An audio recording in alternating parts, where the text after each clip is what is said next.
ಸೆಂಟ್ರ ತಗೊಂಡ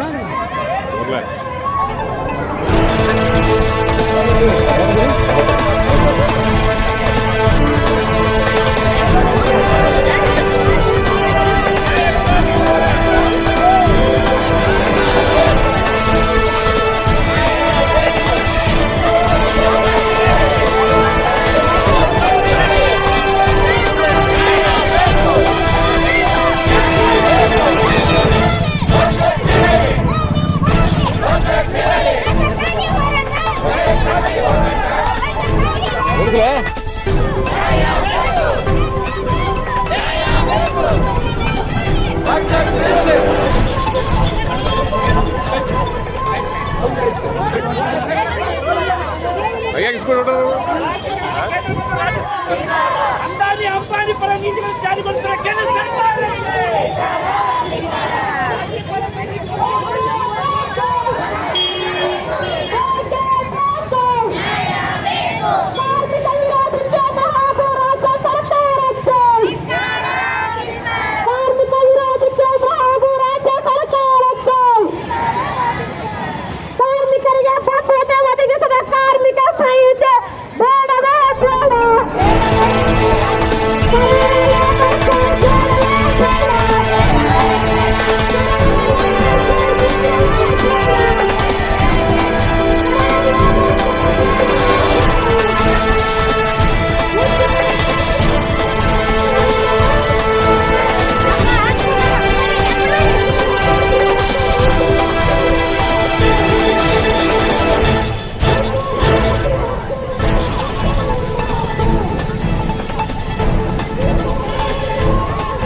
ಸರ್ಕಾರಕ್ಕೆ ಕೇಂದ್ರ ಮತ್ತು ರಾಜ್ಯ ಸರ್ಕಾರಗಳಿಗೆ ರಾತ್ರಿ ಪಾಳಿ ಒಪ್ಪುವುದಿಲ್ಲ ಗರಿಷ್ಠ ವೇತನ 45,000 ಆಗಲೇಬೇಕು ಇದಕ್ಕೆ 178 ರೂಪಾಯಿ ಯಾರಿಗಾಗಿ ಉತ್ತರಿಸಿ 178 ವೇತನಕ್ಕಾಗಿ ಉತ್ತರಿಸಿ ಮೋದಿ ಅವರೇ ಉತ್ತರಿಸಿ ಒಂದ್ ಕಡೆ ಎಲ್ಲ ಕಾರ್ಯಕರ್ತರಿಗೆ ಪಿಂಚಣಿ ಕೊಡಲೇಬೇಕು ಬೆಲೆ ಏರಿಕೆ ನಿಯಂತ್ರಣ ಮಾಡಲೇಬೇಕು ಎಲ್ಲ ಗುತ್ತಿಗೆ ನೌಕರರನ್ನು ಕಾಯಗೊಳಿಸಿ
ನಾನು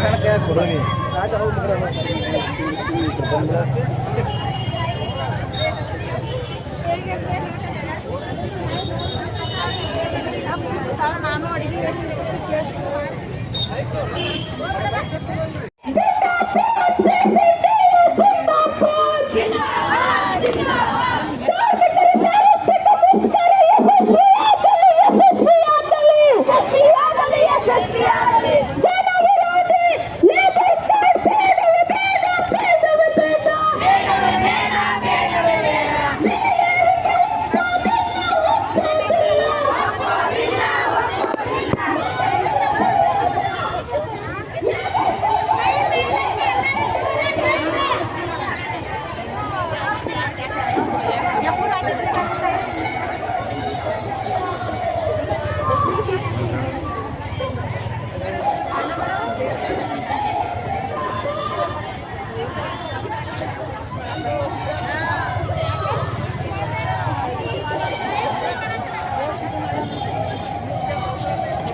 ಸರ್ಕಾರ 29 ಕಾನೂನುಗಳನ್ನು ತಿದ್ದುಪಡಿ ಮಾಡಿ 19 ಮತ್ತು 20ರಲ್ಲಿ ತಿದ್ದುಪಡಿ ಮಾಡಿ ಅದನ್ನು ನವೆಂಬರ್ 21ರಿಂದ ಜಾರಿಗೊಳಿಸಿದ್ದಾರೆ. ಆ ಜಾರಿಗೊಳಿಸಿದರ ಭಾಗವಾಗಿ ಇವತ್ತು ಇಡೀ ದೇಶವ್ಯಾಪಿ ಈ ಮುಷ್ಕರವನ್ನು ನಾವು ಮಾಡ್ತಾಯಿದ್ದೀವಿ. ಈ ಮುಷ್ಕರ ಯಾಕಪ್ಪ ಅಂತಂದರೆ ಏನು ನಮಗೆ ಸಂವಿಧಾನಬದ್ಧವಾಗಿ 29 ಕಾನೂನುಗಳಿದ್ದವು ಕಾರ್ಮಿಕರಿಗೆ. ಆ ಕಾನೂನುಗಳನ್ನು ಇವತ್ತು ರದ್ದುಗೊಳಿಸಿದ್ದಾರೆ. ಆ ರದ್ದುಗೊಳಿಸಿ ಇವತ್ತು 4 ಕೋಡ್ಗಳಂತೇಳಿ ಅವನ್ನ ಜಾರಿಗೆ ತಂದಿದ್ದಾರೆ. ಆ ಜಾರಿಗೆ ಬಂದ ಪರಿಣಾಮ ಏನಪ್ಪ ಅಂತಂದರೆ ಇನ್ನು ಮುಂದೆ ನಾವು ಹೋರಾಟ ಮಾಡುವಂತಿಲ್ಲ, ಯಾವುದೇ ವೇತನವನ್ನು ಕೂಡ ಕನಿಷ್ಠ ವೇತನವನ್ನು ಕೇಳುವಂತಿಲ್ಲ, ಮತ್ತು ಏನೋ ದುಡಿಯುವ ಸಮಯ ಇದೆ ಆ ಸಮಯವನ್ನು ಕೂಡ ನಾವು ಇವತ್ತು 12 ಗಂಟೆ ಕೆಲಸ ಮಾಡಬೇಕು. ಬೆಳಗ್ಗೆ 6 ಗಂಟೆ ಹೋದರೆ ರಾತ್ರಿ 8 ಗಂಟೆವರೆಗೂ ಕೂಡ ಕೆಲಸ ಮಾಡುವಂಥ ಒಂದು ವ್ಯವಸ್ಥೆಯನ್ನು ಇವತ್ತು ಈ 4 ಕೋಡ್ನಲ್ಲಿದೆ. ಅದು ಅಲ್ಲದೆ ಇವತ್ತು ನಾವು ಏನಾದರೂ ಹೋರಾಟ ಮಾಡಬೇಕು ಅಂತೇಳಿ ಹೇಳಿದ್ರೆ ಯಾರು ಸಂಬಂಧಪಟ್ಟಂಥ ಅಧಿಕಾರಿಗಳಿರ್ತಾರೋ ಅಥವಾ ಮಾಲಕರಿರ್ತಾರ ಅವರಿಗೆ 60 ದಿನ ಮುಂಚಿತನೇ ನಾವು ನೋಟಿಸ್ ಕೊಡಬೇಕಂತೆ. ಆ ನೋಟಿಸ್ ಕೊಟ್ಟ ಮೇಲೆ ಅವ್ರು ಏನಾದರೂ ಅದಕ್ಕೆ ಉತ್ತರ ಕೊಟ್ಟರೆ ಸಾಕು, ನಾವೇನೂ ಮುಂದುವರಿಯುವಂತೆ ಇಲ್ಲ. ಮುಂದುವರೆದ್ರೆ ನಮ್ಮ ಮೇಲೆ ಕ್ರಿಮಿನಲ್ ಕೇಸ್ ಹಾಕಿ ನಮ್ಮನ್ನು ಒಳಗೆ ಹಾಕ್ಬೋದು ಅನ್ನೋ ರೀತಿಯಲ್ಲಿ ಇವತ್ತು ಕಾನೂನಿದೆ. ಇಂಥ ಒಂದು ಕಾನೂನನ್ನು ಇವತ್ತು ಇವರು BJP ಸರ್ಕಾರ, ಮೋದಿ ಸರ್ಕಾರ ಮತ್ತು ರಾಜ್ಯ ಸರ್ಕಾರ ಇವತ್ತು ತರ್ತಾ ಇದೆ. ಇದನ್ನು ನಾವು ನಿರಂತರವಾಗಿ ಇದನ್ನು ಹೋಗುವವರೆಗೂ ಕೂಡ ನಾವು ಹೋರಾಟ ಮಾಡ್ತೀವಿ, ಇದನ್ನು ವಾಪಸ್ ಕಳಿಸ್ತೀವಿ ಅನ್ನೋ ಮಾತನ್ನು ಈ ಸಂದರ್ಭದಲ್ಲಿ ಹೇಳಬಯಸ್ತೇನೆ. ನನ್ನ ಹೆಸರು ಲಕ್ಷ್ಮಣ ಹಂದ್ರಾಳ್, CITನ ಸಂಚಾಲಕರು. ಇವತ್ತಿನ ದಿವಸ ಫೆಬ್ರವರಿ 12 ಏನು ಹೋರಾಟ ಅದಲ್ಲ, ನಾವು ಅಂಗನವಾಡಿಯವರು ಕೂಡ ಶಾಲೆ ಎಲ್ಲ ಕೇಂದ್ರಗಳನ್ನು ಬಂದ್ ಮಾಡಿ ಇವತ್ತು ಭಾಗವಹಿಸೀವಿ. ಇದು ನಾವು ಭಾಗವಹಿಸಿ ಕಾರಣ ಅಂದ್ರೆ ಏನು 4 ಕೋಡ್ ತೆಗೆದಲ್ಲ, ಇದು ಕೂಡ ನಮ್ಮ ಅಂಗನವಾಡಿ ವರ್ಕರ್ ಸಂಬಂಧ ಬರ್ತದೆ. ಇನ್ನು ಮ್ಯಾಗ ನಾವು 50 ವರ್ಷ ಆದ್ರೂ ಕನಿಷ್ಠ ವೇತನ ಕೇಳೋ ಹಂಗಿಲ್ಲ, ಪೆನ್ಷನ್ ಕೇಳೋ ಹಂಗಿಲ್ಲ, ಯಾವುದೇ ಒಂದು ಸರ್ಕಾರದ ಸವಲತ್ತು ಸಾಮಾಜಿಕ ಭದ್ರತೆ ಯಾವುದೂ ನಮಗಿಲ್ಲ. ಆದರೂ ಕೂಡ ಏನದ ಇವತ್ತಿನ ದಿವಸ ಕೇಂದ್ರ ಸರ್ಕಾರ ಮಹಿಳೆಯರನ್ನು ಒಂದು ಗುರಿ ಮಾಡಿಟ್ಕೊಂಡು ಆಶಾ ವರ್ಕರ, ಅಂಗನವಾಡಿ, ಬಿಸಿ ಊಟ ಎಲ್ಲರೂ ಸೇರಿಸಿ ಮೊನ್ನೆ ಅಧಿವೇಶನದಾಗ 1 ಪೈಸೆ ಕೂಡ ಹೆಚ್ಚು ಮಾಡಿಲ್ಲ. 7-8 ವರ್ಷ ಆದರೂ ನಮಗೆ 1 ಪೈಸೆ ಹೆಚ್ಚು ಮಾಡಿಲ್ಲ. ಇನ್ನು ಮುಂದೆ ನಾವು ಹೋರಾಟ ಮಾಡಲಾರ್ದಂಗೆ ಇವು 4 ಕೋಡ್ ತಂದ್ರೆ ಅದಕ್ಕೆ ಇವತ್ತಿನ ದಿವಸ ನಾವು ವಿಜಾಪುರ ತಾಲೂಕದಲ್ಲಿ, ಆಮೇಲೆ ಬಿಜಾಪುರ ಜಿಲ್ಲೆಯಿಂದ ಎಲ್ಲ ಇಂಡಿ, ಸಿಂಧಿ, ಚಡ್ಚಣ ಎಲ್ಲರೂ ಅವ್ರವ್ರ ತಾಲೂಕದಾಗ ಹೋರಾಟ ಮಾಡ್ಲಿಕ್ಕತ್ತಾರ. ನಾವು ಕೂಡ ಇವತ್ತಿನ ದಿವಸ ವಿಜಯಪುರ ತಾಲೂಕದಾಗ ಹೋರಾಟ ಮಾಡ್ಲಿಕ್ಕತ್ತೀವಿ. ನಾವು ಹೇಳೋದಿಷ್ಟೇ, ನೀವೇನು ಮಹಿಳೆಯರಿಗೆ ಇದು ಮಾಡ್ತಿರಲ್ಲ, ಏನು ಒಂದು ಗುರಿ ಇಟ್ಕೊಂಡು ಯಾವುದೂ ಕೆಲಸ ಮಾಡಬಾರ್ದು, ಕನಿಷ್ಠ ವೇತನ ಕೊಡಬಾರ್ದು ಅಂತಿರಲ್ಲ, ನಮ್ಮ ಹೆಣ್ಮಕ್ಳು ಪಾಪ ನಿಮಗೆ ತಾಟದೇ ಇರೋದಿಲ್ಲ. ಬರೋ ದಿನದೊಳಗೆ ಹೆಣ್ಮಕ್ಳು ಮನಸ್ಸು ಮಾಡಿದ್ರೆ ಬೇಕಾದ್ ಮಾಡ್ತಾರೆ. ಆದರೆ ನಾವು ಮಾಡಬಾರ್ದು ಅಂಥೇಳಿ ಒಂದು ಏನೋ ಸ್ಕೀಮ್ ಒಳಗೆ ಕೆಲಸ ಮಾಡ್ತೀವಿ ಅಂಥೇಳಿ ಕೂತೀವಿ. ನಾವು ಬರೋ ದಿನಗಳೊಳಗೆ ಏನು ಉಗ್ರ ಹೋರಾಟ ಮಾಡ್ತೀವಿ ಅಂಥೇಳಿ ರಾಜ್ಯ ಸಮಿತಿ ಏನು ಕರೆ ಕೊಡ್ತದೆ, ಉಗ್ರ ಹೋರಾಟ ಮಾಡ್ತೀವಿ ಅಂಥೇಳಿ ನಾನು ರಾಜ್ಯ ಉಪಾಧ್ಯಕ್ಷ ಹಾಗೂ ಜಿಲ್ಲಾ ಅಂಗನವಾಡಿ ಅಧ್ಯಕ್ಷರು CIT ಅನ್ನೋದು ನನ್ನ ನಾಯಕ. ಇವತ್ತು ಬಿಜಾಪುರ ಜಿಲ್ಲೆಯಲ್ಲಿ ಸಿದ್ದೇಶ್ವರಗುಡಿಯಿಂದ ಬೃಹತ್ ಪ್ರಮಾಣದಲ್ಲಿ ನೌಕರ ಸಂಘಟನೆಗಳು, ಕಾರ್ಮಿಕ ಸಂಘಟನೆಗಳ ಮುಖಂಡರು, ರೈತ ಸಂಘಟನೆ ಮುಖಂಡರುಗಳು ಬೃಹತ್ ಮೆರವಣಿಗೆ ಮುಖಾಂತರ ಬಂದು ಇದು ಸಿದ್ದೇಶ್ವರದಿಂದ ಗಾಂಧಿ ಚೌಕ, ಅಂಬೇಡ್ಕರ್ ಚೌಕ ಎಲ್ಲ ಮುಗಿಸ್ಕೊಂಡು ಇಲ್ಲಿ ಮಣಿಪತ್ರ ಕೊಟ್ಟಿದ್ದೀವಿ. ಇವತ್ತಿನ ಕಾರ್ಯಕ್ರಮ 76 ಮೂಲ ಉದ್ದೇಶ ಅಂತಾರೆ, ಇಡಿಯಾಗಿ ನಮ್ಮ ದೇಶದಲ್ಲಿ 74 ಕಾರ್ಮಿಕ ನೀತಿ ಸಹಿತ ಜಾರಿ ಬಂದರೆ ಆ ನೀತಿಯ ರದ್ದತಿಗಾಗಿ ಹೋರಾಟ ಮಾಡ್ತಾ ಇದ್ದೇವೆ. ಇದರ ಪರಿಣಾಮ ಏನಪ್ಪ ಅಂದರೆ ತದಂಥ ಕಾರ್ಮಿಕ ನೀತಿಯಿಂದ ರೈತರಿಗೆ ಕಾರ್ಮಿಕರಿಗೆ ಸಂಘಟನೆ ಮಾಡ್ತಕ್ಕಂಥ ಹಕ್ಕನ್ನು ಕಸಿಕೊಳ್ತಾ ಇದ್ದಾರೆ, ಪ್ರತಿಭಟನೆ ಮಾಡೋ ಹಕ್ಕನ್ನು ಕಸಿಕೊಳ್ತಾ ಇದ್ದಾರೆ. ಆದರೆ ನಾವು ಸರ್ಕಾರಕ್ಕೆ ಪ್ರತಿಭಟನೆ ನಮ್ಮ ಪ್ರಜಾಪ್ರಭುತ್ವದಲ್ಲಿ ಸಂವಿಧಾನಬದ್ಧವಾಗಿ ಮಕ್ಕಳು ಕೊಟ್ಟಿದ್ದಾರೆ. ನೌಕರರಿಗೆ ಜನಸಾಮಾನ್ಯರಿಗೆ ಏನೋ ತೊಂದರೆಯನ್ನು ಪ್ರತಿಭಟನೆ ಮಾಡಿ ವಾಕ್ ಸ್ವಾತಂತ್ರ್ಯ ಮುಖಾಂತರ ಸರ್ಕಾರಕ್ಕೆ ಮನವಿ ಪತ್ರ ಸಲ್ಲಿಸುವ ಮುಖಾಂತರ ನಾವು ಬೇಡಿಕೆ ಈಡೇರಿಸ್ತಾ ಇದ್ವಿ. ಆದರೆ ಈ ನೀತಿಯಿಂದ 2025 ಜೂನ್ನಲ್ಲಿ ಈ ಕಾಯ್ದೆ ಜಾರಿ ಮಾಡಿದಾರಲ್ಲ, ಈ ಕಾಯ್ದೆ ಮುಖಾಂತರ ಈ ಕಾಯ್ದೆ ಜಾರಿ ಮಾಡೋ ಮುಖಾಂತರ ಪ್ರಜಾಪ್ರಭುತ್ವ ಹಕ್ಕನ್ನು ಮೊಟ್ಟುಗೊಳಿಸಿ ಪ್ರಜಾಪ್ರಭುತ್ವ ವ್ಯವಸ್ಥೆಯನ್ನು ಮೂರು ಗುಂಪು ಮಾಡ್ತಾ ಇದ್ದಾರೆ. ಸರ್ಕಾರ, ರಾಜ್ಯ ಸರ್ಕಾರ ಆಗಿರ್ಬೋದು, ಕೇಂದ್ರ ಸರ್ಕಾರ ಆಗಿರ್ಬೋದು ತೀವ್ರಗತಿ ಜಾರಿ ಮಾಡ್ತಾ ಇದ್ದಾರೆ. ಆದರೆ ಪ್ರತಿಭಟನೆ ಮಾಡ್ತಕ್ಕಂಥ ಹಕ್ಕು ಕಸ್ಕೊಳ್ತಕ್ಕಂಥದ್ದು, ಮೀಟಿಂಗ್ ಮಾಡಿದ್ರೆ ಇಮಿಡಿಯೇಟಾಗಿ ಅರೆಸ್ಟ್ ಮಾಡ್ತಕ್ಕಂಥದ್ದು, ಜೈಲು ಹಾಕ್ತಕ್ಕಂಥ ದಂಡ ಹಾಕ್ತಕ್ಕಂಥದ್ದು ಪ್ರಯೋಜನ ಮಾಡಿದ್ದಾರೆ. ಆದರೆ ಪ್ರಜಾಪ್ರಭುತ್ವವನ್ನು ಮೂರು ಗುಂಪು ಮಾಡ್ತಾರೆ ಸರ್ವಾಧಿಕಾರತ್ವ. ಈ ಸರ್ವಾಧಿಕಾರತ್ವ ನೀತಿ ವಿರುದ್ಧವಾಗಿ ನಾವು ಪ್ರತಿಭಟನೆ ಮಾಡ್ತಾ ಇದ್ದೇವೆ.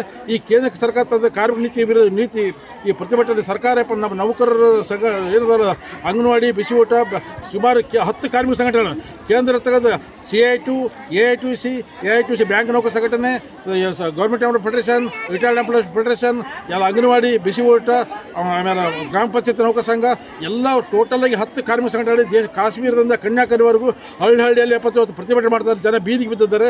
ಯಾಕೆ ಬಿದ್ದರೆ ಪ್ರಶ್ನೆ ಮಾಡ್ಕೊಂಡು ಸರ್ಕಾರ ಜನ ಆಕ್ರೋಶಗೊಂಡಿದ್ದಾರೆ. ಈ ಸರ್ಕಾರ ನೀತಿಯಿಂದ ಆಕ್ರೋಶಗೊಂಡಿದ್ದಾರೆ. ಯಾಕಂತಾರೆ ಈ ಸರ್ಕಾರ ಈ ನೀತಿಯಿಂದಾಗಿ ಶ್ರಮಜೀವಿಗಳಿಗೆ ದುಡಿತಕ್ಕಂಥ ಜನ ಕೂಲಿಕರಾಗಿರ್ಬೋದು, ಶ್ರಮಜೀವಿಗಳಿಗೆ ಕಾರ್ಮಿಕರಾಗಿರ್ಬೋದು, ಶಿಕ್ಷಣ ವ್ಯವಸ್ಥೆ ಈ ಸರ್ಕಾರ ಪಾಲಿಸಿಯಿಂದ ಎಂಟೈರ್ ಸಮಾಜ ವ್ಯವಸ್ಥೆ ಅನಾರ್ಕಿಸಮ್ ಆಗ್ತದೆ, ಅರಾಜಕತೆ ಸೃಷ್ಟಿ ಮಾಡ್ತಾ ಇದ್ದಾರೆ.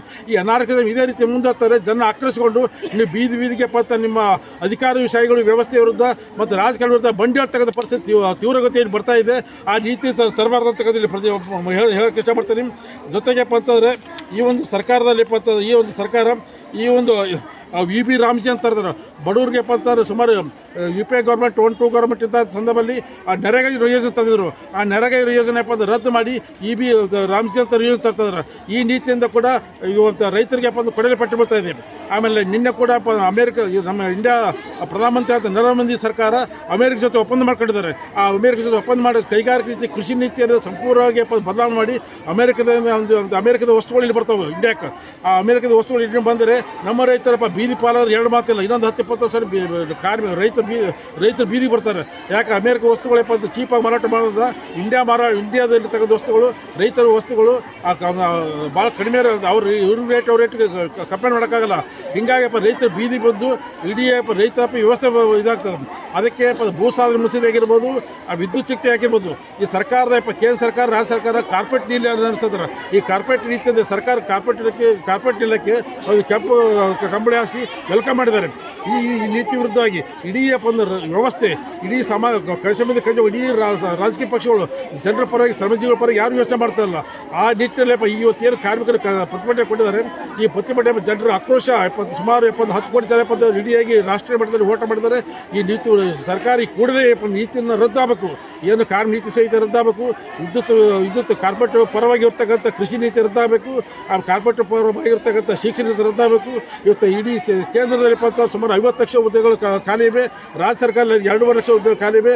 ಆಮೇಲೆ ಇದರಲ್ಲಿ ಅಂಗನವಾಡಿ ಬಿಸಿ ಊಟ ಕೊಡ್ತಕ್ಕ ಸಂಬಳ ಕಡಿಮೆ ಸಂಬಳ ಕೊಡ್ತಾ ಇದ್ದಾರೆ. 5,000 10,000 ಹಿಂಗೆ ಕೊಡ್ತಾ ಇದ್ದಾರೆ. ಈ ಬದುಕು ಮನುಷ್ಯನ ಬದುಕು ಸಾಗಿಸ್ಬೇಕಾದ್ರೆ ಕನಿಷ್ಠ 30 ಗಂಡ ಹೆಂಡತಿ ಮಕ್ಕಳು ಬದುಕಬೇಕಾದ್ರೆ ಒಂದು ಘನತೆ ಬದುಕಬೇಕಾದ್ರೆ ಶಾಂತಿ ಸಾಕಬೇಕಾದ್ರೆ ಒಂದು ಕನಿಷ್ಠ ಸಂಬಳ ಬೇಕಾಗುತ್ತೆ. ಆದ್ರೆ ಇವ್ರು ಕೊಡ್ತಾ ಸಂಬಳದಲ್ಲಿ ಭಾಳ ಭಾಳ ಕಷ್ಟ ಆಗ್ತಾ ಇದೆ. ಅದರಿಂದ ಜನ ಆಕ್ರೋಶಗೊಳ್ತಾ ಇದ್ದಾರೆ. ಈ ಜನ ಇಷ್ಟು ಈ ಪ್ರತಿಯೊಂದು ರಾಜಕೀಯ ಪಕ್ಷ ಯಾವುದೇ ಒಂದು ಸಭೆ ಮಾಡಿದ್ರೆ ದುಡ್ಡು ಕೊಟ್ಟು ಕಳಿಸ್ತಾರೆ. ಇವತ್ತು ನಾವು ಯಾರಿಗೂ ದುಡ್ಡು ಕೊಟ್ಟಿಲ್ಲ. ಪ್ರತಿಯೊಬ್ಬರಿಗೆ 500-1,000 ರೂಪಾಯಿ ಕೊಟ್ಟು ಇದು ಫಂಕ್ಷನ್ ಮಾಡ್ತಾರೆ. ಇವತ್ತಿನ ದಿವಸ ಇಡೀ ಹಳ್ಳಿಯಿಂದ ಕಾರ್ಮಿಕರು, ರೈತರು, ವಿದ್ಯಾರ್ಥಿಗಳು, ವಿಶೇಷವಾಗಿ ಮಹಿಳೆಯರು ಅಂಗನವಾಡಿ ಬಿಸಿ ಊಟ ಯಾಕಂತ ಅಂತಂದ್ರೆ ಹೊಟ್ಟೆ ಸಮಸ್ಯೆ. ಆ ಸಮಸ್ಯೆ ಏನಪ್ಪ ಅಂತಂದ್ರೆ ಆ ಸಮಸ್ಯೆ ಮುಖಾಂತರ ಜನರು ತಾವು ಸ್ವತಃ ಹೋರಾಟ ಬಂದಿದ್ದಾರೆ. ಸುಮಾರು 1,2,000 ಜನ ಇಲ್ಲಿ ಹೋರಾಟ ಬಂದಿದ್ದಾರೆ. ಇದು ಏನಪ್ಪ ಅಂತಂದರೆ ಕೇಂದ್ರ ಸರ್ಕಾರಕ್ಕೆ ಹೋಗ್ತಾ ಇದೆ. ಇಡೀ ರಾಷ್ಟ್ರೀಯ ಮಟ್ಟದ ನಮ್ಮ ಸರ್ಕಾರ, ಈ ಒಂದು ಕೇಂದ್ರ ಸರ್ಕಾರ, ರಾಜ್ಯ ಸರ್ಕಾರ ಕಾರ್ಪೊರೇಟ್ ನೀತಿನ ರದ್ದುಗೊಳಿಸಬೇಕು, ಜನಪರವಾಗಿರ್ತಕ್ಕಂಥ ನೀತಿಗಳನ್ನು ಜಾರಿಗೊಳಿಸಬೇಕು. ಕೊಳ್ಳುಬಾಕು ಸಂಸ್ಕೃತಿ ಇರೋದಲ್ಲ ಸರ್ಕಾರ, ಕೇಂದ್ರ ಸರ್ಕಾರ, ರಾಜ್ಯ ಸರ್ಕಾರ ಕೊಳ್ಳುಬಾಕು ಸಂಸ್ಕೃತಿ ನಿಲ್ಲಬೇಕು. ಜನಸಾಮಾನ್ಯ ಬದುಕು ಹಕ್ಕನಪ್ಪ ಅಂತ ಕಸುಕೊಳ್ಬಾರ್ದು. ಆ ನಿಟ್ಟಿನ ಮುಂದೆ ಚುನಾವಣೆಯಲ್ಲಿ ಇದ್ರ ಎಫೆಕ್ಟ್ ನಮ್ಮ ಚುನಾವಣೆಯಲ್ಲಿ ತೋರಿಸ್ತಾರೆ ಜನ. ಈ ರಾಜ್ಯ ಸರ್ಕಾರಕ್ಕೂ ಕೇಂದ್ರ ಸರ್ಕಾರ ಎಲೆಕ್ಷನ್ದಲ್ಲಿ ತಮ್ಮ ಪಾಠ ಕಲಿತೀರಿ ನೀವು. ಆ ನಿಟ್ಟಿನಲ್ಲಿ ಸಮಾಜ ದುಡ್ತಕ್ಕಂಥ ಜನರ ಪರವಾಗಿ ನೀತಿ ಪಾಲಿಸಿದ್ರೆ ನಿಮ್ಮ ರಾಜಕೀಯದಲ್ಲಿ ಉಳಿಗಾಲಿಲ್ಲ ಅಂತಂದು ಈ ಸಲ ಕೇಂದ್ರ ಸರ್ಕಾರದ ನೀತಿ ವಿರುದ್ಧವಾಗಿ 4 ಸಂಹಿತೆಯನ್ನು ರದ್ದತಿಗಾಗಿ ಹೋರಾಟ ಮಾಡಿದ್ವಿ. ಈಗ ಪರಿಸ್ಥಿತಿ ಹೆಂಗಂತಂದ್ರೆ ಇಡೀ ದೇಶದಲ್ಲಿ ಅಂತಂದ್ರೆ ಅರಾಜಕತೆ ವಾತಾವರಣ ಉಂಟಾಗಿದೆ. 1942ರಲ್ಲಿ ಕ್ವಿಟ್ ಇಂಡಿಯಾ ಮೂಮೆಂಟ್ ಅಂತ ಆಯಿತು, ಗಾಂಧೀಜಿ ಚಳುವಳಿ ಮಾಡಿದರು. ಅಂದರೆ ಇಡೀ ಅಂತ ಭಾರತ ಬಿಟ್ಟು ತೊಲಗಿ ಅಂತ ಹೋರಾಟ ಮಾಡಿದರು. ಆ ರೀತಿ ಹೋರಾಟ ಮಾಡಿದರು. ಆದರೆ ಇವತ್ತಿನ ದಿವಸ ಏನಪ್ಪ ಅಂತಂದ್ರೆ ಅವತ್ತಿನ ದಿವಸ ಬ್ರಿಟಿಷ್ ವಿರುದ್ಧ ಜನ ಹೋರಾಟ ಮಾಡಿದ್ರು. ಇವತ್ತೇನಪ್ಪ ಅಂತ ನಮ್ಮನ್ನು ಆಡಳಿತ ಮಾಡ್ತಕ್ಕಂಥ ನಾವು ನಿಮಗೆ ಒತ್ತಡ ಮಾಡಬೇಕಾಗಿದೆ, ನಮ್ಮ ಅಧಿಕಾರ ಬಿಟ್ಟು ತೊಲಗಿ ಅಂತಕ್ಕಂಥದ್ದು. ಜನಪರವಾಗಿ ಇರ್ತಕ್ಕಂಥ ನೀತಿ ಜಾರಿ ಮಾಡಿದರೆ ನೀವು ಅಧಿಕಾರ ಇರೋಕ್ಕೆ ಅಯೋಗ್ಯರು. ಕೇಂದ್ರ ಸರ್ಕಾರ ಆಗಿರ್ಬೋದು, ರಾಜ್ಯ ಸರ್ಕಾರ ಆಗಿರ್ಬೋದು. ಯಾಕೆ ಜನಪರವಾಗಿ ನಿಮ್ಮ ಪಾಲಿಸಿ ಏನದ, ಇವತ್ತು ನಿಮ್ಮ ಶಿಕ್ಷಣ ನೀತಿ ಏನದ, ನಿಮ್ಮ ಕೈಗಾರಿಕೆ ನೀತಿ ಏನದ, ನಿಮ್ಮ ಕಾರ್ಮಿಕ ನೀತಿ ಅವೆಲ್ಲ ನೀತಿಗಳಪ್ಪ ಅಂತಂದ್ರೆ ಇಡೀ ಜನರ ವಿರೋಧ ಇದೆ. ಜನಪರವಾಗಿ ದುಡಿ ಶ್ರಮಜೀವಿಗಳಿಗೆ ಕಂಪ್ಲೀಟ್ ವಿರೋಧ ಅದ. ಈಗ ಉದಾಹರಣೆಗಾಗಿ ತಿಳ್ಕೊಂಡ್ರೆ ಇದು ಶಿಕ್ಷಣ ನೀತಿಯಲ್ಲಿ ಏನಪ್ಪ ಅಂತಾರೆ, ಇಡೀ ಖಾಸಗೀಕರಣ ಮಾಡಿದಿರಿ, ಇಡೀ ದೇಶ ಮಾಡಿಬಿಟ್ಟಿದ್ದೀರಿ. ಇಡೀ ಎಲ್ಲರ ಪ್ರೈವೇಟೇಷನ್. ಸುಮಾರು LKG ಮಕ್ಕಳು ಕೂಡ 50,000 ಲಕ್ಷ ಗಂಟೆ ಡೊನೇಷನ್ ತೆಗೆದುಕೊಳ್ತೀರಿ. MBBS ಹೋಗ್ಬೇಕಾದ್ರೆ ಕೋಟಿಗಟ್ಟಲೆ ಡೊನೇಷನ್ ತೆಗೆದುತ್ತೀರಿ. ಇದು ಎಜುಕೇಷನ್ ಪಾಲಿಸಿ ಸಂಪೂರ್ಣವಾಗಿ ಶಿಕ್ಷಣ ನೀತಿ ವಿರೋಧ. ರೈತರಿಗೆ ಭೂ ಸ್ವಾಧೀನ ನೀತಿ ಜಾರಿ ತಂದಿರಿ. ಭೂ ಸ್ವಾಧೀನ ಮಾಡೋಕ್ಕಂದ್ರೆ ರೈತರು ಒಕ್ಕಲೆಬ್ಬಿಸ್ತಿದ್ದೀರಿ. ದುಡಿತಕ್ಕ ಜನ ಶ್ರಮಿಜೀವಿಗಳಿಗೆ ಅಂತಂದ್ರೆ ಒಕ್ಕಲೆಬ್ಬಿಸಿ ರೈತರ ಬಿಕಾರಿ ಮಾಡ್ತಾ ಇದ್ದೀರಿ. ಅದ್ರ ಜೊತೆಗೆ ಅಮೆರಿಕ ಜೊತೆ ಒಪ್ಪಂದ ಮಾಡಿಕೊಂಡು ಅದು ಇಡಿಯಾಗಿ ಕೃಷಿ ನೀತಿಯನ್ನು ಫೇಲ್ ಮಾಡ್ತಾ ಇದ್ದೀರಿ. ಇದು ಕಾರ್ಮಿಕರು ಪ್ರತಿಭಟನೆ ಮಾಡಿದರೆ ಅರೆಸ್ಟ್ ಮಾಡ್ತಕ್ಕಂಥದ್ದು, ಜೈಲಿಗೆ ಆಗ್ತಕ್ಕಂಥದ್ದು, ಸಂಘಟನೆ ಮಾಡಿದರೆ ಅವ್ರಿಗೆ ಅಂತಂದ್ರೆ ಹಿಂಸೆ ಕೊಡ್ತಕ್ಕಂಥದ್ದು, ಪ್ರಚಾರ ಮಾಡಿದವ್ರಿಗೆ ಅವ್ರಿಗೆ ಯಾರು ಬೆಂಬಲ ಕೊಡ್ತಾರೆ ಅವ್ರ ಕೂಡ ಜೈಲಿಗೆ ಆಗ್ತಕ್ಕಂಥದ್ದು, ಎನ್ಕ್ವೈರಿ ನೀತಿ ತರ್ತಿದ್ರಿ. ಆದರೆ ಇಡಿಯಾಗಪ್ಪ ಅಂತ ನಿಮ್ಮ ಕೇಂದ್ರ ಸರ್ಕಾರ ಸರ್ವಾಧಿಕಾರತ್ವ ಕಂಪ್ಲೀಟ್ ಅಂದ್ರೆ ಪ್ರಜಾಪ್ರಭುತ್ವನೇ ಕಂಪ್ಲೀಟಾಗಿ ನಿರ್ನಾಮ ಮಾಡ್ತಾಯಿದ್ದೀರಿ. ಆ ನಿರ್ನಾಮ ಮಾಡಿದ ವಿರುದ್ಧ ಜನ ಇವತ್ತು ಇಡೀ ದೇಶ ಜನ ಆಕ್ರೋಶ ಪಡಿದ್ದಾರೆ. ಸುಮಾರು 10 ಕಾರ್ಮಿಕ ಸಂಘಟನೆಗಳು, CITU, AITUC, ಮತ್ತು ಬ್ಯಾಂಕ್ ಎಂಪ್ಲಾಯ್ ಅಸೋಸಿಯೇಷನ್, ಆಮೇಲೆ AITUC, ಹಲವಾರು ಸಂಘಟನೆ ಸೇರ್ಕೊಂಡು ಜನ ಬೀದಿ ಬಂದು ಸರ್ಕಾರದ ಘೋಷಣೆಗೆ ಹೋಗ್ತಾರೆ. ಈ ಪರಿಸ್ಥಿತಿ ತಂದವರೇ ಅವರು. ಇವತ್ತು ಜನ ಸುಮಾರು 20 ಕೋಟಿ ಜನ ಹೋರಾಟಕ್ಕೆ ಬಂದಿದ್ದಾರೆ. ಈ ನೀತಿ ತಂದವರೇ ಅವರು. ನಿಮ್ಮ ನೀತಿ ವಿರುದ್ಧ ರೋಷ ಹೋಗಿದ್ದಾರೆ. ಆ ನೀತಿನ ಬದಲಾವಣೆ ಮಾಡ್ಕೋಬೇಕು. ನೀವು ಕೊಳ್ಳು ಬಾಕುತ್ತರ ಸಂಸ್ಕೃತಿ, ನಾ ಶ್ರೀಮಂತ ಆಗಬೇಕು, ನಮ್ಮ ಮೊಮ್ಮಕ್ಕಳು ಗಳಿಸ್ಬೇಕು, ಅದು ತಗೊಂಡು ಸಿಕ್ಕಾಪಟ್ಟೆ ಸಾವಿರಾರು ಕೋಟಿ ಗಂಟೆ ಆಸ್ತಿ ಮಾಡ್ತಾ ಇದ್ದೀರಿ. ಆ ಜನಸಾಮಾನ್ಯಕ್ಕೆ ಇವತ್ತು ಬದುಕಲಿಕ್ಕೆ ಕಷ್ಟ ಆಗ್ತದೆ, ಬದುಕಲಿಕ್ಕೆ ಜೀವನ ಮಾಡೋಕ್ಕೆ ಕಷ್ಟ ಆಗ್ತಾಯಿದೆ. ಆ ಆರೋಗ್ಯ ಅಪೌಷ್ಟಿಕತೆ ಜನ ಸಾಯ್ತಾ ಇದ್ದಾರೆ. ಅದನ್ನ ಸರ್ಕಾರ ನೀವು ಸರ್ಕಾರದವರು ಆಡಳಿತ ಮಾಡ್ತಕ್ಕಂಥ ಜನಪರ ನೀವು ಏನು ಹೇಳಿದ್ರೆ ಕಲ್ಯಾಣ ರಾಷ್ಟ್ರ ವೆಲ್ಫೇರ್ ಸ್ಟೇಟ್ ಅಂತ ನೋಡಿದ್ರಿ. ವೆಲ್ಫೇರ್ ಸ್ಟೇಟ್ನಲ್ಲಿ ಕಲ್ಯಾಣ ರಾಷ್ಟ್ರ ಅಂತೇಳಿ ಜನರಿಗೆ ಎಲ್ಲ ಸರ್ವಾಂಗೀಣ ಜನಾಗಿ ಅದು ಪ್ರಗತಿ ಮಾಡ್ತಂತ ಹೇಳಿದ್ರಿ. ಆ ಸರ್ವಾಂಗೀಣ ಪ್ರಗತಿ ಮಾಡ್ತಕ್ಕಂಥ ಕಲ್ಯಾಣ ರಾಷ್ಟ್ರ ಅಂತ ಪರಿಕಲ್ಪನೆ ಅದು ಆಶೋತ್ತರ ಏನದಲ್ಲ, ಆಶೋತ್ತರ ಸಂಪೂರ್ಣ ಕೈ ಬಿಟ್ಟಿದ್ರಿ. ಆ ಕಲ್ಯಾಣ ರಾಷ್ಟ್ರ ಪರಿಕಲ್ಪನೆ ಸಂವಿಧಾನದ ಬದ್ಧವಾಗಿರ್ತಕ್ಕಂಥ ಕಲ್ಯಾಣ ರಾಷ್ಟ್ರ ಪರಿಕಲ್ಪನೆ ಜಾರಿಗೆ ಆಗಬೇಕು. ಆ ಜಾರಿಗೆ ಮಾಡ್ಕೊಂಡು ಜನರಿಗೆ ಪರವಾಗಿ ನೀವು ಕೆಲಸ ಮಾಡಿ. ಅದು ಜನ ನೆನೆಸ್ತಾರೆ. ನೀವು ಇಲ್ಲಿಕಂತ ಜನ ತುಗಿತಕ್ಕಂಥ ಪರಿಸ್ಥಿತಿ ತಂದ್ಕೊಬಿಟ್ಟಿರ್ತಕ್ಕಂಥದ್ದು. ನಾ ಇಲ್ಲಿ ಹೇಳೋದು ಏನು ಇಷ್ಟಪಡ್ತಿರ್ತಾರೆ, ನೀವು ಕೊಳ್ಳಬಾಗುತ್ತರ ಸಂಸ್ಕೃತಿ ಬಿಟ್ಟು, ಗಳಿಕೆ ಸಂಸ್ಕೃತಿ ಬಿಟ್ಟು, ಜನರ ಪರವಾಗಿರ್ತಕ್ಕಂಥ ಜನರ ನಾಡಿ ಮುಡಿತಕ್ಕಪ್ಪ ಅಂತ ಬಡ ಜನತೆಗೆ ಬದುಕಲಿಕ್ಕೆ ಒಂದು ಅವಕಾಶ ಮಾಡಿಕೊಡ್ರಿ. ಪ್ರತಿಭಟನೆ ಮಾಡೋರಿಗೆ ಜೈಲು ಹಾಕೋದ್ರ ಮುಖಾಂತರ ನೀವು ಏನು ಸಾಧನೆ ಮಾಡ್ತೀರಿ? ಇಡೀ ದೇಶ ಜನ ಆಕ್ರೋಶಗೊಂಡಪ್ಪ ಅಂತಂದ್ರೆ ಇವತ್ತು ಇನ್ನು ಬೀದಿಗೆ ಬಂದು ಹೋರಾಟ ಮಾಡೋ ಪರಿಸ್ಥಿತಿ ತಂದ್ಕೊಬೇಡ್ರಿ. ಅದಕ್ಕೆ ನಾನು ಹೇಳೋಕ್ಕೆ ಇಷ್ಟಪಡ್ತೀನಿ, ಆಡಳಿತಶಾಹಿ ವ್ಯವಸ್ಥೆ ಜನಪರವಾಗಿರ್ತಕ್ಕಂಥ ಶಿಕ್ಷಣ ನೀತಿ, ಜನಪರವಾಗಿರ್ತಕ್ಕಂಥ ಕೈಗಾರಿಕೆ ನೀತಿ, ಜನಪರವಾಗಿರ್ತಕ್ಕಂಥ ಅಂತಂದ್ರೆ ಆರ್ಥಿಕ ನೀತಿಗಳನ್ನ ತರೋದ್ರ ಮುಖಾಂತರ ಜನಸಾಮಾನ್ಯ ಆರ್ಥಿಕ ಮಟ್ಟವನ್ನು ಹೆಚ್ಚಿಗೆ ಮಾಡೋದ್ರ ಮುಖಾಂತರ ಜನರು ಸುಖಿ ಸಾಮ್ರಾಜ್ಯನ ನಿರ್ಮಾಣ ಮಾಡಿ ನಮ್ಮ ಹೆಸರನ್ನ ಇತಿಹಾಸದಲ್ಲಿ ನಿರ್ಮಾಣ ಮಾಡ್ಕೊಳ್ಳೋಕೆ ಪ್ರಯತ್ನ ಮಾಡುತ್ತೆ ಮೂಲಕ ಹೇಳ್ತದೆ. ನನ್ನ ಹೆಸರು ಸುರೇಶ್ ಜಿ ಅಂತೇಳಿ, CIT ಅಂತ ಜಿಲ್ಲಾ ಜಾಯಿಂಟ್ ಕನ್ವೀನರ್.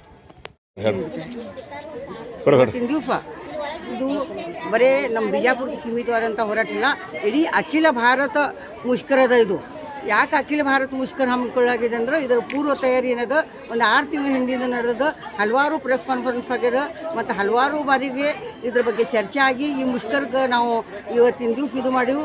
ಯಾಕಂದ್ರೆ ಇದು 4 ಲೇಬರ್ ಕೋಡ್ ಅನ್ಕಿಸಿದ್ರೆ ನಮ್ಮ ಹೆಣ್ಮಕ್ಳು, ಯಾಕಂದ್ರೆ ಹೆಚ್ಚಾನ ಅಂಗನವಾಡಿ ಆಗಲಿ, ಬಿಸಿ ಊಟ ಆಗಲಿ, ಪೌರ ಕಾರ್ಮಿಕರಾಗಲಿ ಅಥವಾ ವಿವಿಧ ಕ್ಷೇತ್ರದೊಳಗೆ ಎಲ್ಲ ರೀತಿಯಿಂದ ಹೆಣ್ಮಕ್ಳು ಹೆಚ್ಚದಾರ. ಹೆಣ್ಮಕ್ಳು ಅಸಂಘಟಿತ ಕಾರ್ಮಿಕರು ಏನದಾರ ಹೆಣ್ಮಕ್ಳು ಹೆಚ್ಚದಾರ. ಇವ್ರಿಗೆ ಮೊದಲೇ ಅವ್ರು ಸಂಕಷ್ಟದೊಳಗಿದಾರ. ಉದಾಹರಣೆಗೆ ತೊಗೋಬೇಕಂದ್ರೆ ಅಂಗನವಾಡಿಯವ್ರಿಗೆ ಅಲ್ಪ ಸ್ವಲ್ಪ ಪಗಾರ ಹೆಚ್ಚಿಗೆ ಮಾಡ್ಯಾರ ಅಂದ್ರೆ ಅದ್ರ ಮ್ಯಾಲೆ ಅವ್ರಿಗೆ ಎಷ್ಟು ಇದು ಹೆರ್ಯಾರ ಅನ್ಕಿಸ್ನಂದ್ರೆ BLO ಅವರಿಗೆ ರಿಜಿಸ್ಟರ್ ಅವರೇ ಬರೀಬೇಕು. ಮಕ್ಕಳಿಗೆ ಫುಡ್ ಸರಿಯಾಗಿ ಕೊಡೋದಿಲ್ಲ. ಅದರ ಬಿಸಿ ಉಳಿದವ್ರಿಗಂತೂ ಈಗ 3000ದಿಂದ 4000 ಒಂದು ದಿವ್ಸಕ್ಕೆ ಒಂದು 100-150 ಪಗಾರ ಬೀಳೋದಿಲ್ಲ. ಪಗಾರ ಕೊಡೋದ್ರೆ ಒಂದು ಕಡೆ ಇರಲಿ, ಮತ್ತು ಮುಂದಿನ ದಿವ್ಸೊಳಗೆ ನಾವು ಈ ಹೋರಾಟ ಅಖಿಲ ಭಾರತ ಮುಷ್ಕರ ಮಾಡ್ಲಿಕ್ಕಂದ್ರೆ ನಮ್ಮ ಹೆಣ್ಮಕ್ಳಿಗೆ ಉಳ್ಗಾಳಿಲ್ಲ. ಯಾಕಂದ್ರೆ ಕಾನೂನೊಳಗೆ ಹಾಗೆ ಹೇಳ್ತದೆ 60 ದಿವ್ಸ ಮುಂಚಿತ ನೋಟಿಸ್ ಕೊಡಬೇಕು. 60 ದಿವ್ಸ ಮುಂಚಿತ ನೋಟಿಸ್ ಕೊಡ್ಬೇಕಂದ್ರೆ ಇಮಿಡಿಯೇಟ್ಲಿ ಏನಾರೇ ಒಂದು ಹೋರಾಟ ಮಾಡೋದು ಇದು ಅನಿವಾರ್ಯತೆ ಆದ್ರೆ ನಾವು ಅದಕ್ಕೆ ವೇಟ್ ಮಾಡ್ಕೋತ ಆ ಕಾನೂನು ಪಾಸ್ ಆಗ್ತದೆ. ಯಾವ ರೀತಿಯಿಂದ ಮೋದಿ ಇದು ಮಾಡ್ಯಾರಂದ್ರೆ ಕರೋನಾ ಒಳಗೆ ಇಡೀ ಹ್ಯಾಂಗೆ ವಿಮಾನ ಖಾಸಗೀಕರಣ, ಟ್ರೈನ್ ಖಾಸಗೀಕರಣ ಮಾಡ್ಯಾರ. ಆದ್ರೆ ಇವತ್ತಿನ ದಿವಸ ಎಲ್ಲ ಖಾಸಗೀಕರಣ ಮಾಡಿಬಿಟ್ಟಾರ. ಅದೇ ಖಾಸಗೀಕರಣದೇ ಒಂದು ಇದು ಭಾಗ.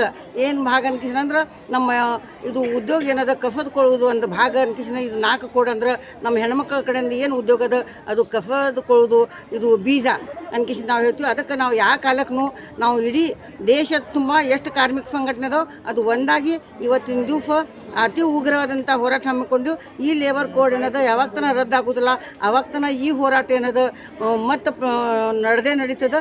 ಈ ಹೋರಾಟ ರದ್ದು ಆಗುವವರೆಗೂ, ಈ ಕಾನೂನು ರದ್ದು ಆಗುವವರೆಗೂ ಈ ಹೋರಾಟ ಏನದ JCTUದಿಂದ ಮುಂದುವರಿಸ್ತದೆ. ಅಖಿಲ ಭಾರತ ಜನವಾದಿ ಪರವಾಗಿ ಸುರೇಖಾ ರಾಜ್ಪೂತ್ ಮುಖಂಡರು.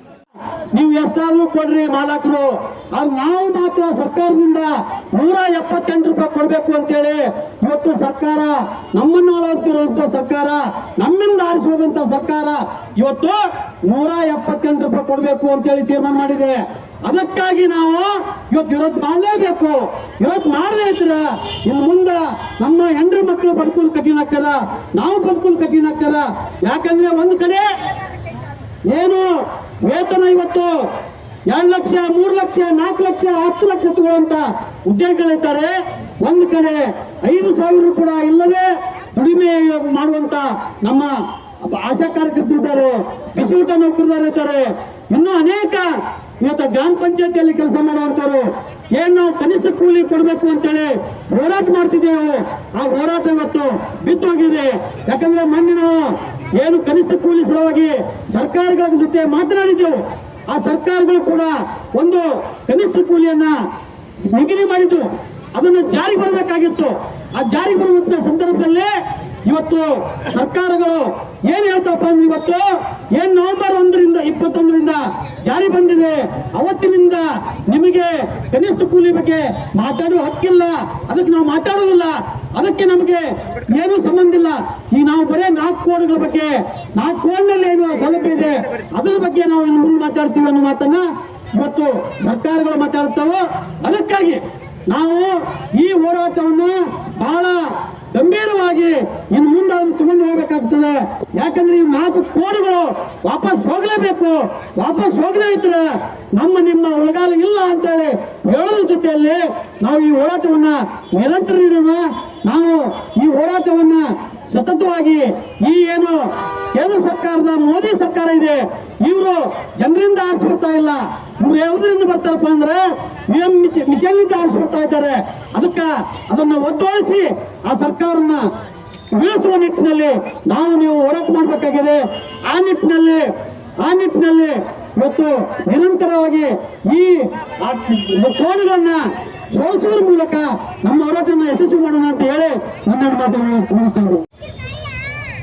ಸ್ನೇಹಿತರೆ, ಅಂಗನವಾಡಿಯವರಾಗ್ಲಿ, ಬಿಸಿ ಊಟದವರಾಗ್ಲಿ, ಆಶಾ ಕಾರ್ಯಕರ್ತರಾಗ್ಲಿ ಅಥವಾ ಗುತ್ತಿಗೆ ಕಾರ್ಮಿಕರಾಗ್ಲಿ ಸಂಬಳ ಜಾಸ್ತಿ ಮಾಡಿಲ್ಲ.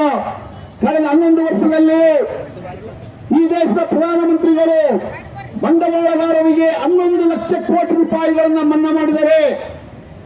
11 ಲಕ್ಷ ಕೋಟಿ ರೂಪಾಯಿಗಳು ಯಾರಿಗೂ ನೀವು ಬ್ಯಾಂಕ್ನಲ್ಲಿ ಇಟ್ಟಿರುವಂತ ಬಂಡವಾಳವನ್ನ ಶ್ರೀಮಂತರಿಗೆ ಕೊಟ್ಟು ಅದನ್ನ ರದ್ದುಗೊಳಿಸಿದರೆ ಇವತ್ತು ನಮ್ಮ ರೈತರಿಗೆ 1 ಲಕ್ಷ ರೂಪಾಯಿ ಕೂಡ ಸಾಲ ಕೊಡಲಿಕ್ಕೆ ತಯಾರಿಲ್ಲ. 6 ದಿವಸದಿಂದ ನಮ್ಮ ಹಿರಿಯರೆಲ್ಲರೂ ಭಾಗವಹಿಸಿ ಒಂದು ಅದರಲ್ಲಿ ಯಶಸ್ಸು ಕಂಡ್ರು. ಅದಕ್ಕೆ ಹೋರಾಟದಲ್ಲಿ ಇರುವಂಥ ಶಕ್ತಿ ಬೇರೆ ಯಾವ ಶಕ್ತಿನೂ ಅದನ್ನು ಮಣಿಸೋಕ್ಕೆ ಸಾಧ್ಯ ಇಲ್ಲ. ಅದೇ ರೀತಿ ಮುಂದಿನ ದಿನಮಾನದಲ್ಲಿ ನಾವು ನಿವೃತ್ತ ನೌಕರ ಒಕ್ಕೂಟದಿಂದ ನಿಮ್ಮ ಎಲ್ಲ ಹೋರಾಟಕ್ಕೂ ನಾವು ಬೆಂಬಲ ಕೊಡ್ತಾ ಇದ್ದೇವೆ ಅಂತ ಹೇಳಿ ಇನ್ನೂ ಸಾಕಷ್ಟು ಮುಖಂಡರು ಮಾತಾಡಿದರೆ ನನಗೆ ಅವಕಾಶ ಮಾಡಿಕೊಟ್ಟದಕ್ಕಾಗಿ ತಮಗೆ ಒಂದಿವಸ ನಾನು ಮಾತನ್ನು ಮುಗಿಸ್ತಾ ಇದ್ದೇನೆ. ನಮ್ಮ ಸಿಟ್ಟು ಬರ್ಬೇಕಾ ಬರಬಾರ್ದ? ಎಂತ ಮನೆದಿಂದ ಬರ್ತಾರ? ಇವತ್ತು ನಾವು ಟಿಕ್ಲಿ ಹಚ್ಕೋಬೇಕಾದ್ರೆ ಅದಕ್ಕೆ ಟ್ಯಾಕ್ಸ್ ಅದ, ಒಂದು ಮೂವತ್ತು ಹಾಕೋಬೇಕಾದ್ರೂ ಟ್ಯಾಕ್ಸ್ ಅದ, ಕಾಲ ಚೈನ್ ಹಾಕೋಬೇಕಾದ್ರೆ ಚಪ್ಪಲ್ ಹಾಕೋಬೇಕಾದ್ರೆ ಮಣ್ಣೆ ಹಾಕೊಂಡು ಬಟ್ಟೆ ಸಿಕ್ಕ ಟ್ಯಾಕ್ಸ್ ಅದ.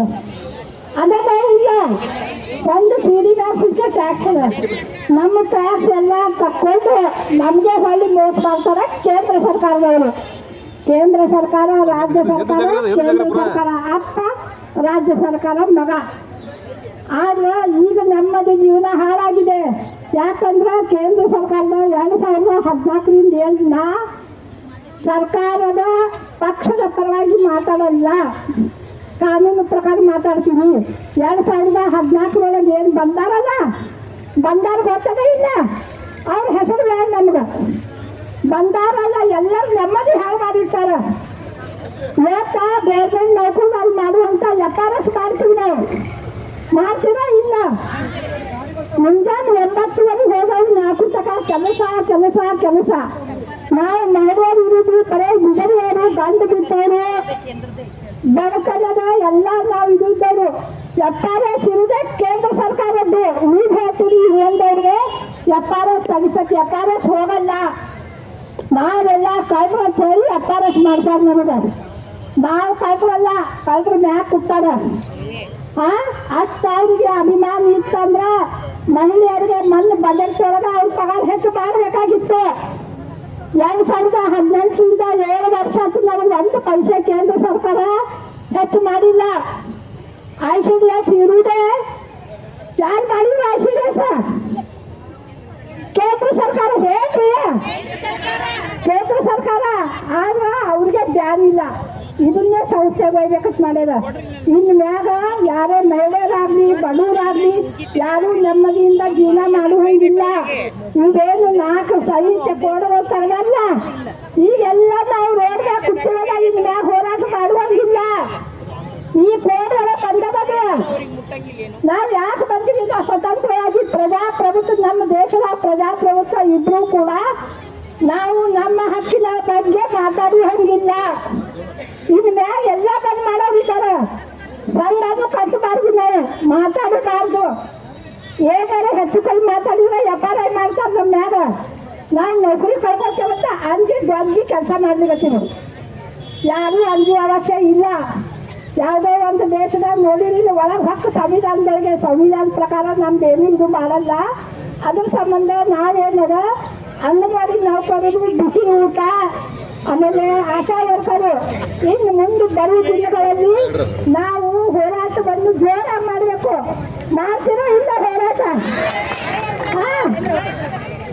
ಹೋರಾಟವನ್ನು ಜೋರಾಗಿ ಮಾಡಬೇಕು. ಕೇಂದ್ರ ಸರ್ಕಾರದ ವಿರುದ್ಧ ನಾವು ಇವತ್ತಿನ ದಿವಸ ಬಂದಿವಿ.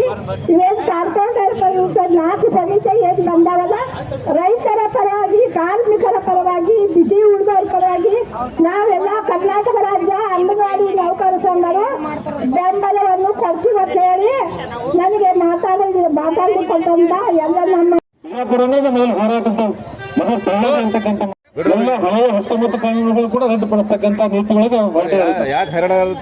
ಏನು ಸಾಧಕ ಬಾಧಕ ಅಂತಕ್ಕಂಥದ್ದು ಮುಂದಿರಲಿ. ಆದ್ರೆ ಇವತ್ತು ಹಳೆಯ ಕಾನೂನು ರದ್ದು ಮಾಡಲಿಕ್ಕೆ ಯಾವುದೇ ತರದ ಇವತ್ತು ಸಂದರ್ಭ ಉಳಿದಿಲ್ಲ. ಅದಕ್ಕೆ ಸಾಕಷ್ಟು ಅದರಲ್ಲಿ ಬಹಳಷ್ಟು ವಿಷಯಗಳನ್ನ ಚರ್ಚೆ ಮಾಡಲಿಕ್ಕೆ ಈ ಸಂದರ್ಭದಲ್ಲಿ ಚರ್ಚೆ ಮಾಡ್ಲಿಕ್ಕೆ ಹೋಗುವುದಿಲ್ಲ. ಅದ್ರ ಜೊತೆಗೆ ಇವತ್ತಿನ ದಿವಸ ನಮ್ಮ ಭಾರತದ ಪ್ರಧಾನಿ ಯಾರಿಗೆ ಅಮೆರಿಕದ ಅಧ್ಯಕ್ಷರಾಗಿರ್ತಕ್ಕಂಥ ಟ್ರಂಪ್ ನಮ್ಮ ಮೇಲೆ ನಿರ್ಬಂಧ ಹೇರಿರ್ತಕ್ಕಂಥ ಮನುಷ್ಯ, ಅವನ ಜೊತೆಗೆ ಒಳಗೊಪ್ಪಂದ ಮಾಡಿಕೊಂಡು ನಮ್ಮಲ್ಲಿರ್ತಕ್ಕಂಥ ಕೃಷಿ ಸಾಮಾನುಗಳು ನಮ್ಮ ದೇಶದಲ್ಲಿ ನಾವು ಬಹಳಷ್ಟು ವಿದೇಶಕ್ಕೆ ಕಳಿಸ್ತಕ್ಕಂಥದ್ದು ನಮ್ಗೆ ಇವತ್ತು. ನಮಗೆ ಯಾವ ದೇಶದ ಇವತ್ತು ಆಹಾರವನ್ನು ಬೇಕಾಗಿಲ್ಲ, ಯಾವ ದೇಶದ ಇವತ್ತು ಹೈನುಗಾರಿಕೆ ಬೇಕಾಗಿಲ್ಲ, ಬೇಳೆಕಾಳು ಬೇಕಾಗಿಲ್ಲ. ಆದರೂ ಕೂಡ ಇವತ್ತಿನ ದಿವಸ ನಮ್ಮ ಒಪ್ಪಂದ ಮಾಡ್ಕೊಳ್ಳೋ ಮೂಲಕ ಅಮೆರಿಕಾದ ಕಾಳುಗಳನ್ನು ನಮ್ಮ ದೇಶಕ್ಕೆ ಆಮಂತ್ರಣ ಮಾಡ್ಕೊಳ್ಳಿಕ್ಕೆ, ನಮ್ಮ ದೇಶಕ್ಕೆ ಆಮದು ಮಾಡ್ಕೊಳ್ಳಿಕ್ಕೆ ಇವತ್ತಿನ ದಿವಸ ಒಪ್ಪಂದ ಮಾಡ್ಕೊಂಡಿರ್ತಕ್ಕಂಥದ್ದು ಇದು ಅತ್ಯಂತ ದುರಂತ ಅಂತಕ್ಕಂಥ ಮಾತನ್ನು ಬಯಸ್ತೀನಿ. ಮೊದಲು ನಾವು ಈ ಒಪ್ಪಂದವನ್ನು ಖಂಡಿಸ್ತೀವಿ. ಅದ್ರ ಜೊತೆಗೆ ಏನು 4 ಇವತ್ತಿಗೇನು ಕಾರ್ಮಿಕ ಕಾನೂನುಗಳು ತರಲಿಕ್ಕೆ ಪ್ರಯತ್ನ ಮಾಡ್ತಾ ಇದ್ದಾರೆ, ಇದರಿಂದ ಕಾರ್ಮಿಕರ ಮುಂದಿನ ಭವಿಷ್ಯತ್ತಿಗೆ ಕೊಡ್ಲೇಪಟ್ಟನೆ ಕೊಡ್ತಕ್ಕಂಥದ್ದು, ಅದಕ್ಕೂ ಕೂಡ ನಮ್ಗೆ ವಿರೋಧ ಅಂತಕ್ಕಂಥದ್ದು, ಅದನ್ನು ಕೂಡ ನಾನು ಖಂಡಿಸ್ತೀನಿ. ಅದ್ರ ಜೊತೆಗೆ ತಾವೆಲ್ಲ ಬಿಜಾಪುರದ ಎಲ್ಲ ಸಂಘಟನೆಗಳು ಒಕ್ಕಟ್ಟಾಗಿ ಇವತ್ತು ದಿವಸ ನೀವು ಏನು ಒಕ್ಕಟ್ಟು ಪ್ರದರ್ಶನ ಮಾಡಿರಿ, ಬಹಳ ಸಂತೋಷ ಆಯ್ತು. ನಾವು ಸಿದ್ದೇಶ್ವರ ಗುರು ಕೂಡ ಬಂದಿದ್ದೀನಿ ನಿಮ್ಮ ಜೊತೆಗೆ. ನಾನು ಸ್ವಲ್ಪ ಕಾಲ ಭಾಗ ನೋಡಿದೆ, ಕಾಲು ನೋಡೋದು ನಾನು ನೋಡೋದ್ರ ಜೊತೆಗೆ ಕ್ಷಮೆ ಮಾಡಿದ್ವಿ. ದಯವಿಟ್ಟು ಅದಕ್ಕೆ ತಾವೆಲ್ಲ ಏನು ಒಕ್ಕಟ್ಟಿಂದ ಇವತ್ತಿನ ಪ್ರದರ್ಶನ ಮಾಡಿರಿ, ತಮ್ಮ ಶಕ್ತಿ ಪ್ರದರ್ಶನ ತೋರಿಸಿರಿ. ಇವತ್ತು ದಿವಸ ಈ ನಿಮ್ಮ ಧ್ವನಿ ಇಲ್ಲಿಗೆ ಸರ್ಕಾರಕ್ಕೆ ತಲುಪಲಿ ಮತ್ತು ಆ ಸರ್ಕಾರಿ ಕಾನೂನುಗಳನ್ನು ಹೆಚ್ಚುಪಡಿಸಲಿ ಅಂತಕ್ಕಂಥ ಮಾತನ್ನು ಹೇಳಿ ತಮ್ಮ ಹೋರಾಟಕ್ಕೆ ಯಶಸ್ವಿ ಆಗಲಿ ಅಂತ ಆಶಯಗಳ ಮಾತುಗಳನ್ನು ನಾನು ಮಾತುಗಳನ್ನು ಕೊಡ್ತೇನೆ. ನಮಸ್ಕಾರಗಳು. ನಮಸ್ಕಾರ. ಏನು ಈ ಹೋರಾಟ ಕಾರ್ಮಿಕರ ಸಂಘಟನೆಗಳು ಹಾಗೂ ಸಂಯುಕ್ತ ಹೋರಾಟ ಕರ್ನಾಟಕ ವತಿಯಿಂದ ಇಡೀ 31 ಜಿಲ್ಲೆಯಲ್ಲಿ ಜೆಸಿಸಿ ಕರ್ನಾಟಕ ರಾಜ್ಯ ರೈತ ಸಂಘ, ಅಖಿಲ ಭಾರತದಿಂದ ನೂರಾರು ಸಂಘಟನೆ ಸೇರಿ ದೊಡ್ಡ ಹೋರಾಟ ಮಾಡ್ತಾ ಇದೆ. ಏನಪ್ಪಾ ಅಂದ್ರೆ ಈ ದೇಶದ ಬೆನ್ನೆಲುಬು ರೈತರು ಮತ್ತು ಕಾರ್ಮಿಕರು. ಈ ರೈತರು ಮತ್ತು ಕಾರ್ಮಿಕರು ಇವರಿಬ್ಬರು ಕೂಡ ಮಾತ್ರ ಜಗತ್ತಿಗೆ ಅನ್ನ ಕೊಡಕ್ಕೆ ಮತ್ತು ಸರ್ವಿಸ್ ಕೊಡಕ್ಕೆ ಆಗ್ತಿತ್ತು.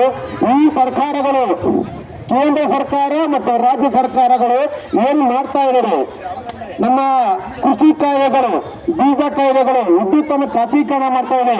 ಅದೇ ರೀತಿ ಕಾರ್ಮಿಕರಿಗೆ 1 ತಾಸು 12 ತಾಸು ಮಾಡ್ತಾ ಇದ್ದಾರೆ. ಈ ರೀತಿ ಏನು ಮಾಡ್ತಾ ಇದೆ ಸರ್ಕಾರ ಅಂತಂದ್ರೆ ಫುಲ್ಲಿ ಖಾಸಗೀಕರಣ ಆಗ್ತಾ ಇದೆ ಮತ್ತೆ ಬಂಡವಾಳ ಸಾಹಿತ್ಯ ಆಗ್ತಾ ಇದೆ. ಹಾಗಾಗಿ ಕೇಂದ್ರ ಸರ್ಕಾರಕ್ಕೆ ಮತ್ತು ರಾಜ್ಯ ಸರ್ಕಾರಕ್ಕೆ ಸ್ವಲ್ಪ ಹೋರಾಟದ ಮುಖಾಂತರ ಒಂದು ಎಚ್ಚರಿಕೆ ಕೊಡ್ತಾ ಇದ್ವಿ. ಮುಂದಿನ ದಿನಮಾನ ನಮ್ಮ ಸಂಘಟನೆಗಳನ್ನ ದೊಡ್ಡ ಮಟ್ಟದಾಗ ಹೋರಾಟವನ್ನು ಮಾಡಬೇಕಂತ ಕೇಳ್ಕೊತಾನೆ. ಸಮಾಜದ ಮಾತುಗಳನ್ನು ಜೈ ಜವಾನ್ ಜೈ ಕಿಸಾನ್.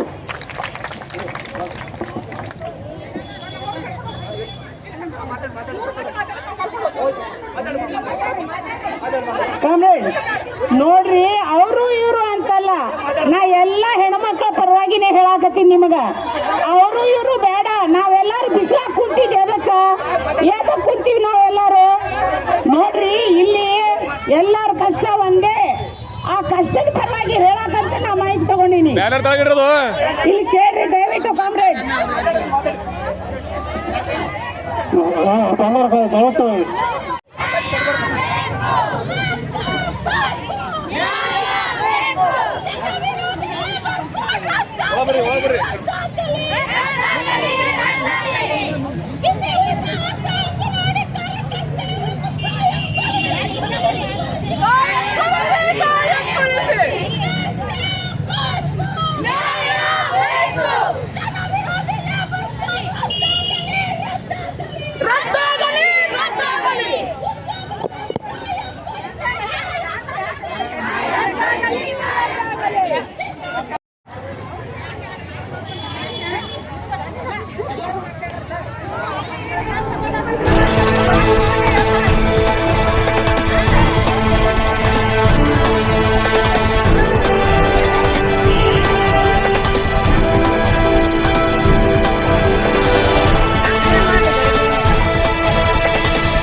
ಅಲ್ಲೇ ಕೂಡ